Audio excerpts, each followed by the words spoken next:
Hey everybody, what's up? Brad Norton here from Atlas Target Works, and right here I'm going to show you how to assemble the spring popper. So instructions are good for any of our spring poppers, the Prairie Dog, the 6-inch Colt plate, or the Skinny Sammy is shown here. So this is everything that you're going to get when you order it. You got the base, the legs, the little hinge bracket, the target, 3 stakes, and the hardware pouch. What you're going to need to install or assemble it is a 3/4 inch wrench, a 7/16 wrench, a 3/4 inch and 7/16 socket, and ratchet wrench.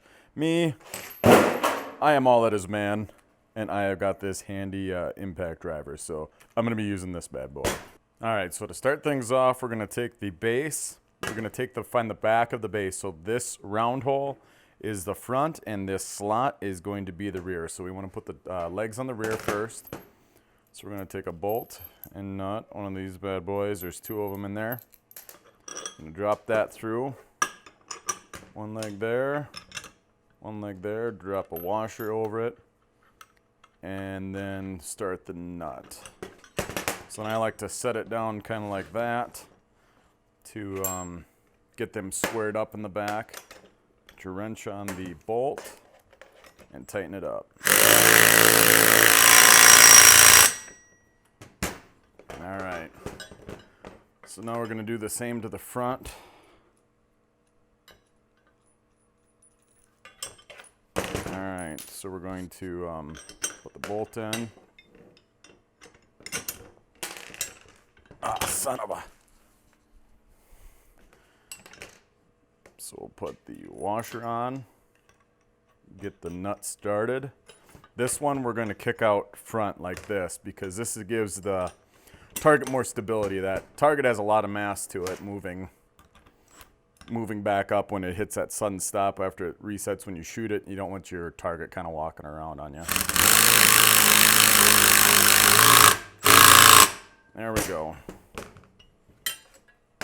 Voila, there we've got the main part of the target. So now we're going to prepare the target plate, whichever one you have. All the steps are going to be the same.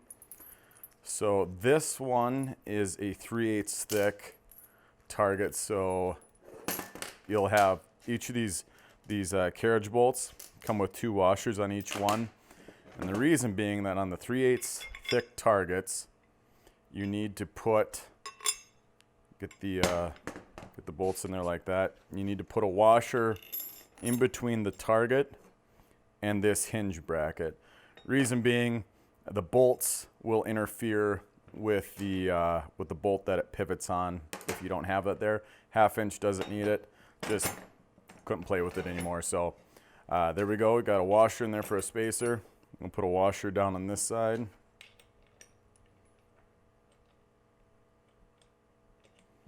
Get the nuts started.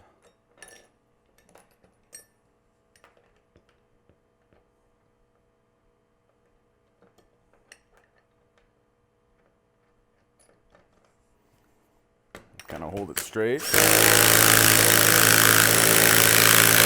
and let it have it.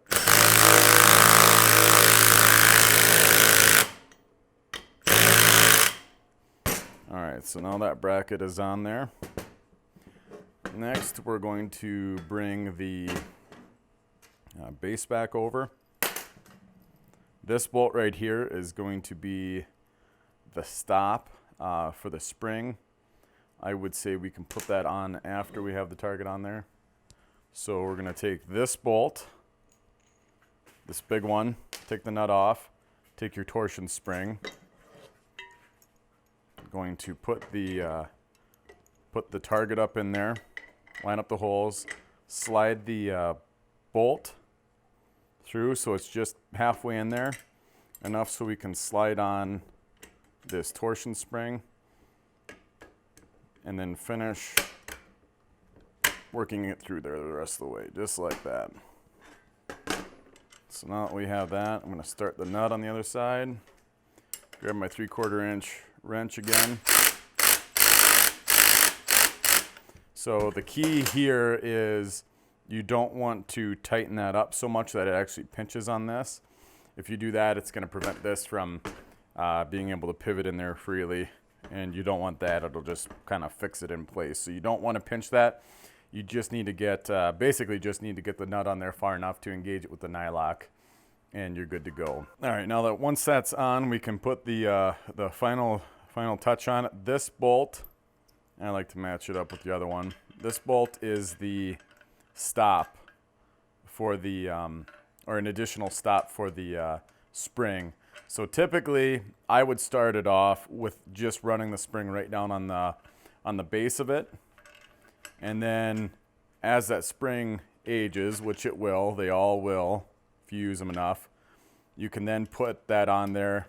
Then you can tighten this up, this nut up on there.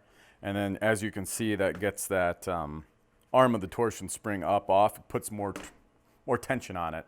So as that spring wears, and if the target isn't resetting the way you want it, put a little bit more tension on it here.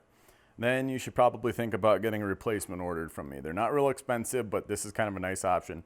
There is one additional step where you can pop this up to this notch to get kind of a third location to add even more spring force to it. So I just wanted to give you options. I know I've been at how many matches where we were shoving shotgun hulls and stuff underneath the springs, trying to put enough force on it so it could come back up. So just a little feature I thought I'd add to my design. But there you have it.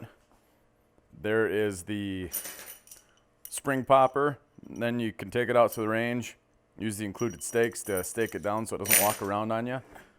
And you're good to go, man. Have a good one, guys.